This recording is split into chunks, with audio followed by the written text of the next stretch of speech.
Good morning friends, how are you. शुरू करते हैं ऑपरेशन प्लानिंग का लेक्चर नंबर 2। आज ट्रेंड प्रोजेक्शन मेथड को आगे बढ़ाएंगे हम लोग। पिछली क्लास में हमने एक एग्जांपल किया था, ट्रेंड प्रोजेक्शन मेथड पे बात हुई थी कि ट्रेंड को देखते हुए हम लोग फ्यूचर को एस्टिमेट करते हैं। उसके लिए एक रेग्रेशन लाइन का कॉन्सेप्ट आपको बताए थे, जिसमें दो इक्वेशन बनाते हैं हम लोग, जिसका नाम है least square. Least square method में हमने पढ़ा था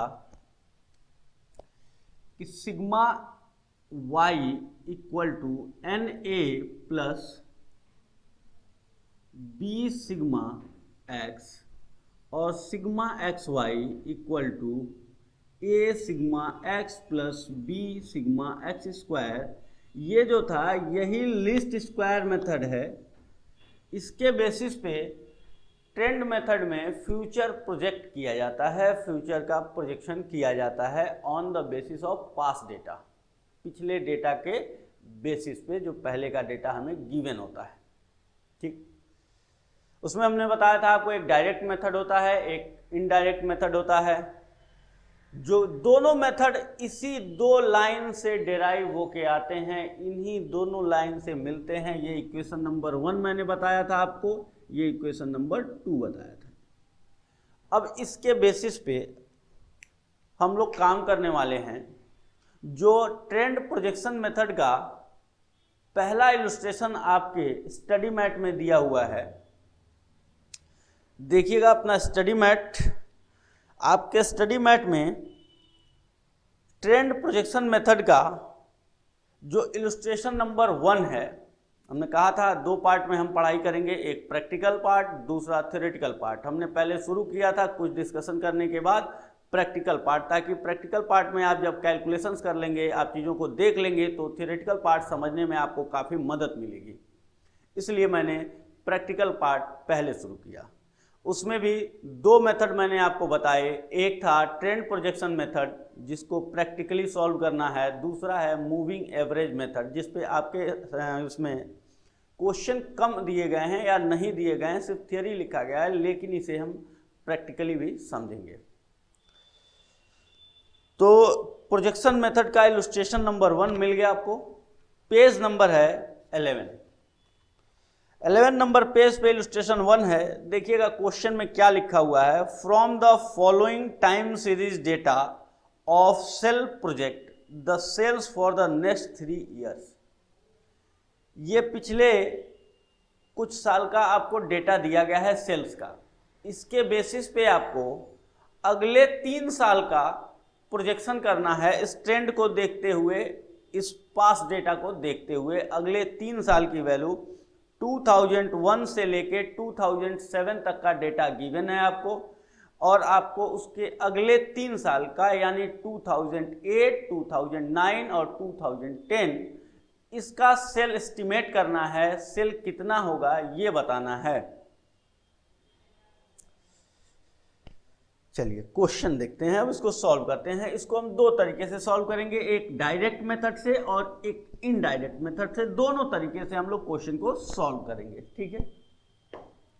हर क्वेश्चन को हम दो मेथड से सॉल्व करने वाले हैं, ताकि आपको ये समझ में आ जाए कि ये रटने वाली कोई चीज़ नहीं है। एक लिस्ट स्क्वायर का जो फॉर्मूला है, जो मैथमेटिकली डिराइव होके आया है, जो हमें फुल कॉन्फिडेंस देता है कि जो हमारा कैलकुलेशन है मैथमेटिकली प्रूव्ड है। जैसे यहां लिखा हुआ है, क्वेश्चन देखिएगा, यहां लिखा हुआ है ईयर, यहां लिखा हुआ है सेल्स। ईयर में लिखा हुआ है 2001, 2002, 2003, 2004, 2005, 2006 और 2007। ये 7 साल का डेटा है मेरे पास। कौन कौन सा सेल्स दिया हुआ है इन 1000, यूनिट्स में है, 1000 में है और यूनिट में है। कितना दिया हुआ है ये 80,000। ये दिया हुआ है आपका 90,000, ये है 92,000, ये है 83, यहाँ पे है 94, 99 और ये डेटा है 92। ये आपका इलस्ट्रेशन नंबर 1 है। पेज नंबर 11 यहाँ लिख देते हैं। इलस्ट्रेशन 1 पेज नंबर 11 आपके स्टडी मैट का।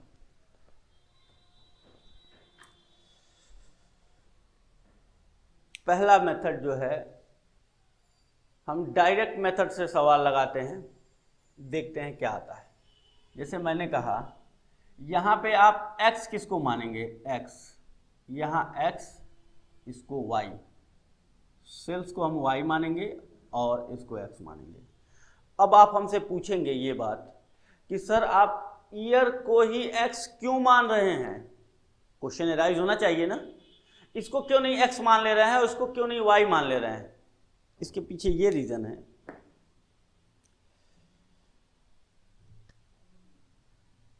x और y के पीछे हम x और y क्यों मानते हैं, इसका एक छोटा सा लॉजिक देखिएगा।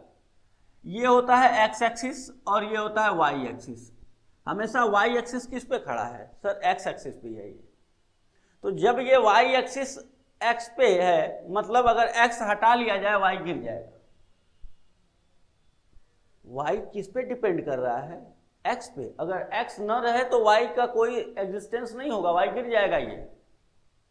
मतलब सर जब भी मानना होता है तो x का मतलब हम x उसको मानते हैं जो इंडिपेंडेंट वेरिएबल होता है। क्या होता है? Independent variable. सुनिएगा मेरी बात को।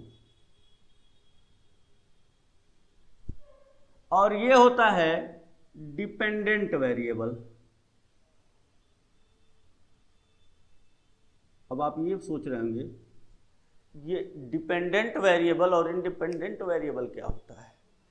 मतलब सर इंडिपेंडेंट का मतलब ये होता है कि x की वैल्यू आप कुछ भी पुट करिए, y की वैल्यू कुछ भी नहीं मिलेगी, y की वैल्यू x के अकॉर्डिंग मिलेगी। जैसे y equal to 2 plus 3x, x की वैल्यू मैंने इसमें पुट किया 1, 3 प्लस 2 5, y की वैल्यू, अगर x की वैल्यू आप 1 पुट करेंगे तो y की वैल्यू 5 मिलेगी। मतलब ये इंडिपेंडेंट है, हमने अपने मन से लिया है 1, y की वैल्यू उसी के अकॉर्डिंग 5 मिल गई। y की वैल्यू अब 6 नहीं मिल सकती अगर x की वैल्यू आप 1 लेंगे तो। मतलब y किस पे डिपेंड कर रहा है सर? x पे डिपेंड कर रहा है। x की वैल्यू हमने लिया 2।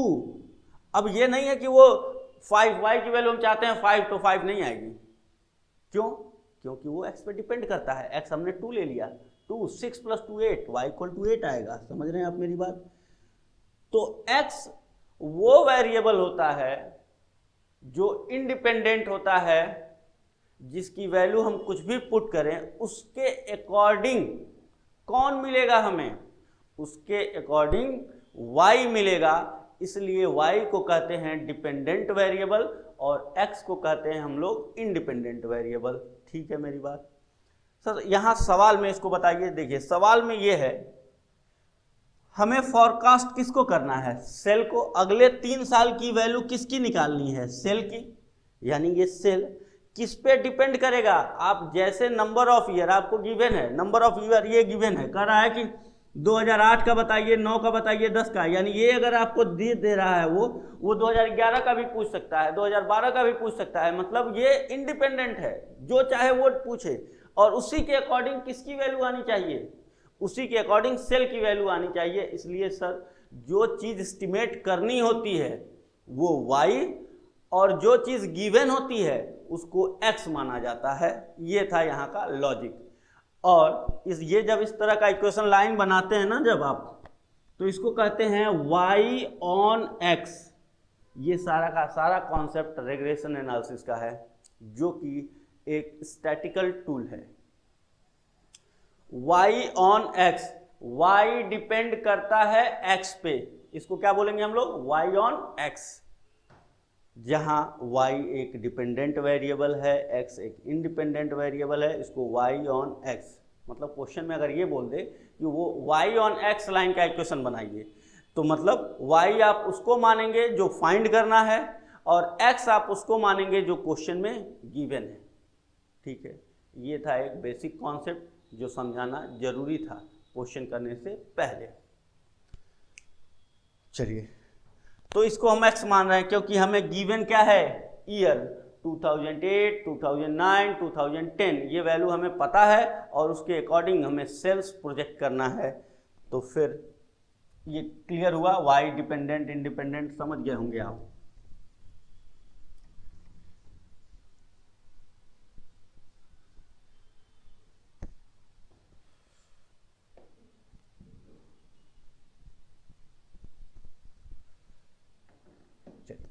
एक्स पहला मेथड इनडायरेक्ट मेथड, सवाल लगने जा रहा है इनडायरेक्ट से।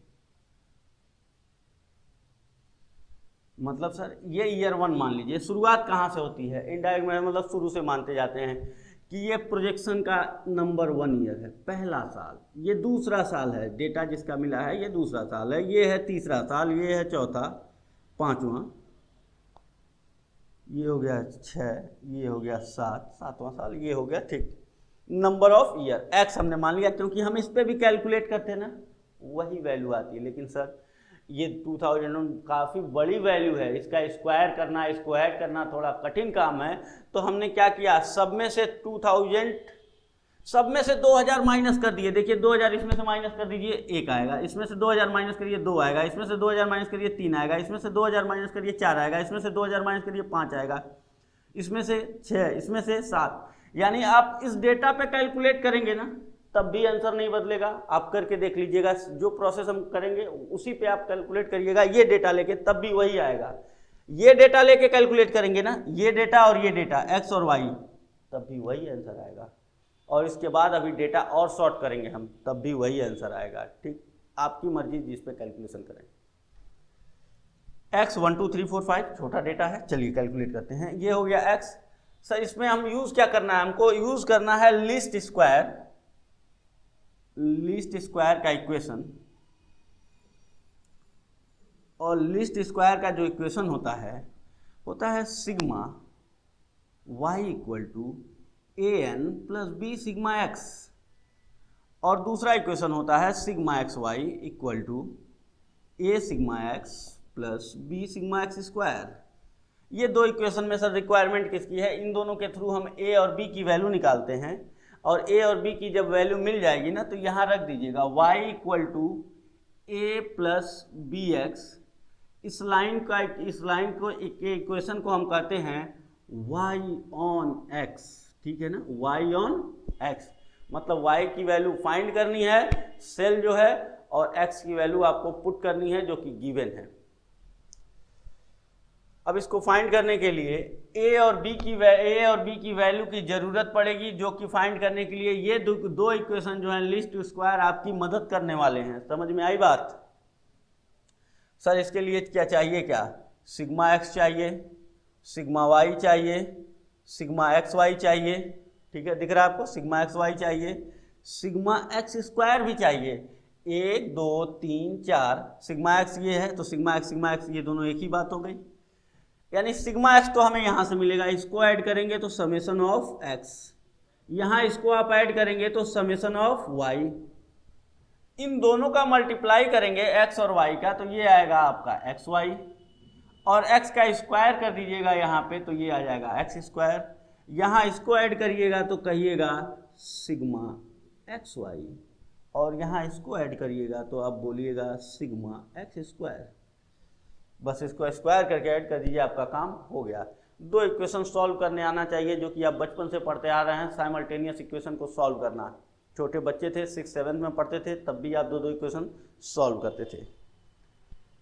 आइए एक्स वाई की वैल्यू निकालें। 80 में 1 का मल्टीप्लाई करेंगे आएगा 80, 90 में 2 का मल्टीप्लाई करेंगे आएगा 180, 92 में 3 का मल्टीप्लाई करेंगे तो आएगा 270, 9 में 3 का कर दीजिए, 90 में 3 का कर दीजिए, क्या हो जाएगा 270, और 2 का 3 में कर देंगे तो 276। 83 में 4 का 12 24, 240 में 12 कर देंगे 252, 252, ठीक है ना। चेक भी करते रहते हैं, गलती हो सकती है। 83 इंटू 4, सॉरी 332, 320 में 12 जोड़ेंगे 332, ठीक है, वो हो जाएगा 92 इंटू 3, वो सही है। 94 इंटू 5, 94 इंटू 5, ये वैल्यू आ गई 470, और 99 इंटू 6, ये वैल्यू आ गई 594, और 92 इंटू 7, 92 इंटू 7, ये वैल्यू हमें मिल गई 644, प्लस 594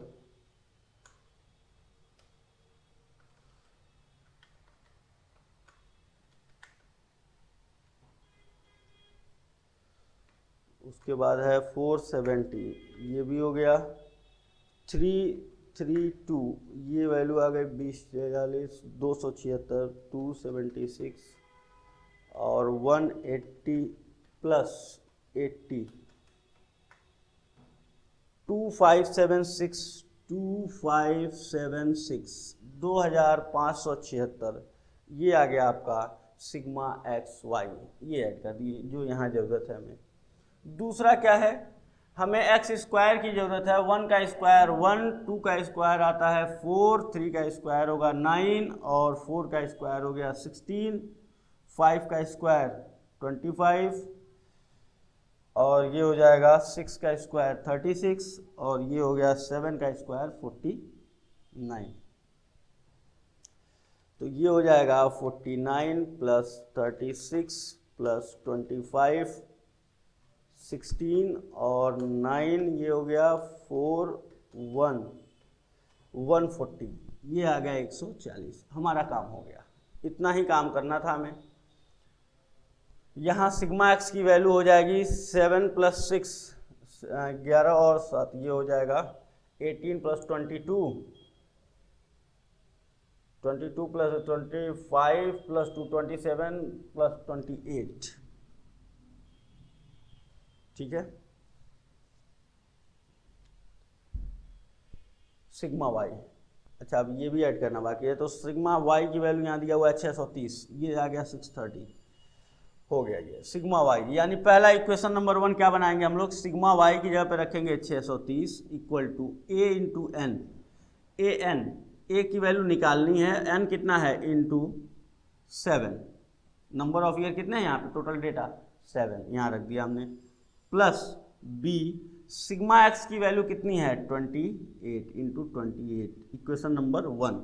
7 से देखिएगा सब डिवाइड हो जाएंगे, तो 7 से इसको भी डिवाइड कर दें, इसको भी डिवाइड कर दें, इसको भी डिवाइड कर दें, तो इक्वेशन पे कोई फर्क नहीं पड़ता।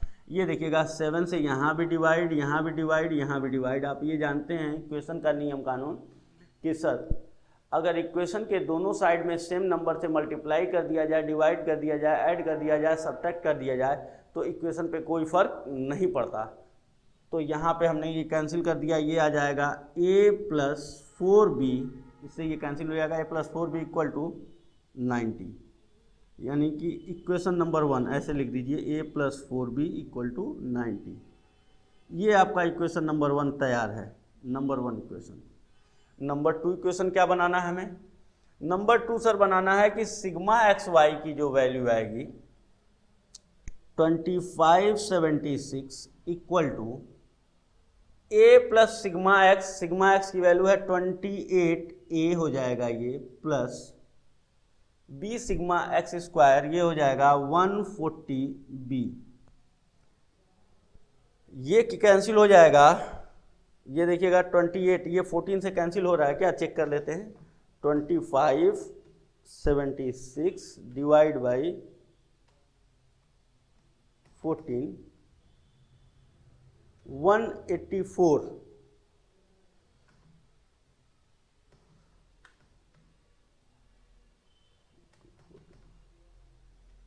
चलिए तो ये आ गया। अगर 14 से डिवाइड कर दे रहे हैं तो 184, या 28 से डायरेक्ट डिवाइड कर दीजिए ना इसको, 28 से देखिएगा 25,776 डिवाइड बाई 28, ये आ गया 92। 28 से इसको भी डिवाइड करेंगे तो ये सिर्फ a बचेगा, और 28 से ये डिवाइड हो रहा है 140 डिवाइड बाई 28, हाँ ये आ जाएगा 5b। तो a प्लस 5b की वैल्यू है 92, इक्वेशन नंबर 2। इसको ऐसे लिख लीजिए और थोड़ा सा अच्छे तरीके से आप, ये हो जाएगा a plus 5b equal to 92। ये हो गया आपका इक्वेशन नंबर 2, सीधा सीधा लिख दिए। ये इक्वेशन 2 हो गया, ये इक्वेशन a हो गया। ये अब इसमें से हम इसको माइनस करेंगे, a से a कैंसिल हो जाएगा। इक्वेशन 2 माइनस 1, 2 में से 1 को माइनस कर देंगे तो a से a कैंसिल हो गया। 5b में से 4b माइनस होगा तो सिर्फ बचेगा b इक्वल टू 92 में से 90 माइनस हो गया तो ये आ गया 2। b की वैल्यू हमें मिल गई 2, और b की वैल्यू इक्वेशन 1 में पुट कर देंगे तो a की वैल्यू हो जाएगी, ध्यान से देखिएगा, अगर b की वैल्यू यहाँ रख दिए हम 2 तो ये हो जाएगा 8, और 8 इधर आके माइनस हो जाएगा तो ये हो जाएगा 72। a की वैल्यू हो जाएगी 90 माइनस 8 82। a की वैल्यू, b की वैल्यू आई 2 और a की वैल्यू आ गई 82।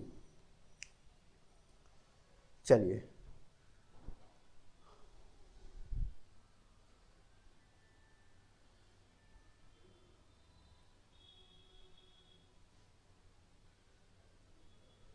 a plus 4b 8 minus 98 minus 8, 90 minus 8 आएगा 82।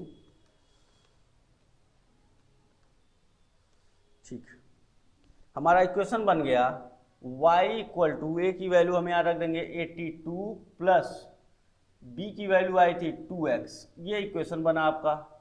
अब इस इक्वेशन में हमें वैल्यू पुट करनी है। ये आपका इक्वेशन तैयार है। यही इक्वेशन वो जानना चाहता है कि ये रेग्रेशन इक्वेशन y और x का आप बना दीजिए और वैल्यू फाइंड करते हैं इसमें।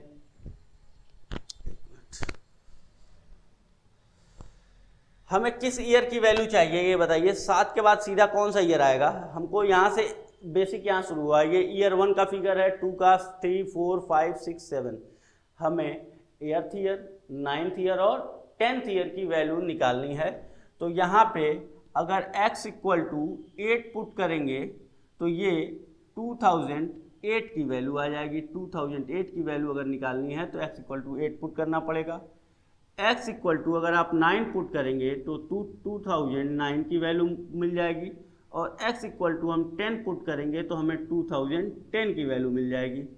चलिए निकालते हैं इसमें। तो इस वैल्यू में रखते हैं इसमें, तो y इक्वल टू हो जाएगा 82 प्लस 2 इंटू 8, और ये हो जाएगा 16, और 82 में 16 आप ऐड करेंगे तो पहली वैल्यू हमें मिल गई 98। 82 प्लस 16 ये ठीक आ रहा है 98। y equal to 98। ये जो सेल होगी ये हमने प्रोजेक्ट कर ली 2008 की। 2009 की वैल्यू अगर पुट करनी है तो y इक्वल टू ये हो जाएगा 82 प्लस 2 इंटू 9, और ये हो जाएगा 18, ये आ जाएगा 100। ये वैल्यू प्रोजेक्ट हो गई y, यानी y का मतलब हो गया सेल। ये 2009 की वैल्यू प्रोजेक्ट हो गई। y equal to 82 plus 2 into 10 put कर देंगे इसमें तो 102। ये वैल्यू प्रोजेक्ट हो गई 2010 की। यानी कि हमें ये सेल बताना था 2008, 9 और 10। हमें बस ये इक्वेशन फाइंड करने की ज़रूरत है y ऑन x, और हम सेल को प्रोजेक्ट कर सकते हैं इस तरीके से। ये था हमारा indirect method. Indirect method, direct method भी हम करने वाले हैं इसी क्वेश्चन को। आपको हम 2 मिनट का समय देते हैं, आप इसको पहले नोट करेंगे, फिर हम लोग इसी क्वेश्चन को दूसरे मेथड से कर देंगे। सर जब एक ये सवाल एक मेथड से हो सकता है तो आप 2-2 मेथड क्यों बता रहे हैं? क्योंकि कुछ क्वेश्चंस ऐसे भी आएंगे जिसमें ये काम करना थोड़ा कठिन हो जाता है। 1 2 3 4 लिखना कठिन हो जाता है, वो वैल्यू एक्स की दिया रहता है 10, 15, 25, 23, 27, 28, 29, उसके बाद आ जाएगा 13। इस तरह से वैल्यू ऊपर नीचे कुछ भी दे सकता है, ये लाइन से ऐसी वैल्यू नहीं देगा, इसलिए वहाँ सिर्फ हम इनडायरेक्ट मेथड लगा सकते हैं, जो कि हमारे आगे के क्वेश्चंस हैं। अभी आप इसे नोट करें, हम लोग आगे इसके बाद डायरेक्ट मेथड देखेंगे। नोट करिए।